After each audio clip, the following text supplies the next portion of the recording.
दीनानाथ रुग्णालयाला महापालिकेचा दणका, 2 दिवसात 27 कोटींचा मिळकत कर न भरल्यास जप्तीचा इशारा.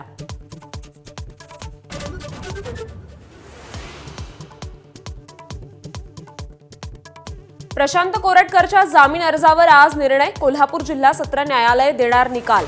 जामीन मिळणार की जेलमधील मुक्काम वाढणार याकडे लक्ष.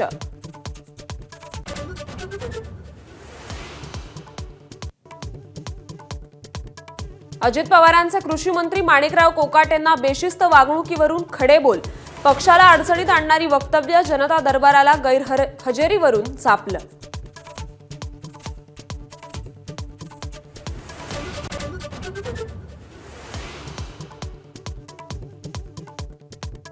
तुळजापूर ड्रग्ज तस्करी प्रकरणात तुळजाभवानी मंदिराच्या 13 पुजाऱ्यांचा सहभाग.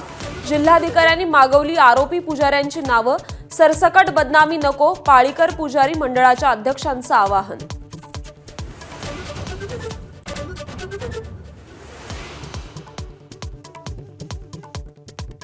अहमदाबादमध्ये आज काँग्रेसचं राष्ट्रीय अधिवेशन. सध्याची आव्हानं आणि भविष्यातील रणनीतीवर चर्चा होणार.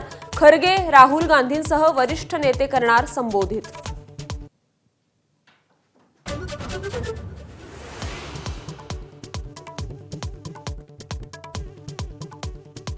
देशात वक्फ कायदा लागू, केंद्र सरकारकडून अधिसूचना जारी.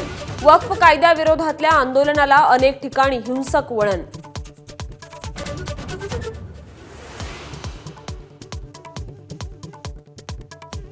बाबा सिद्दीकी यांचा मारेकरी पंजाब पोलिसांच्या अटकेत, सूत्रांची माहिती. स्थानिक भाजप नेत्याच्या घरात स्फोट घडवण्याच्या प्रकरणात झिशान अख्तरच्या टोळीतील दोघांना अटक. सिद्दीकीच्या हत्येत झिशान अख्तर वॉन्टेड.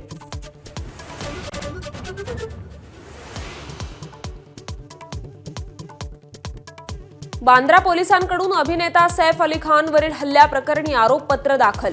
आरोपी शरीफुल इस्लाम विरोधात मिळालेल्या पुराव्यांचा 1000 पानी आरोपपत्रात समावेश.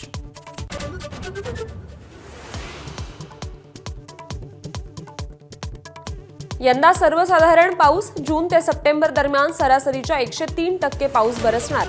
स्कायमेटचा मान्सून बाबतचा अंदाज जाहीर.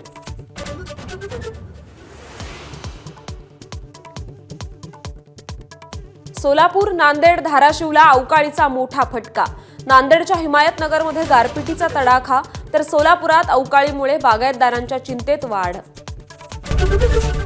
एबीपी माझा, उघडा डोळे बघा नीट.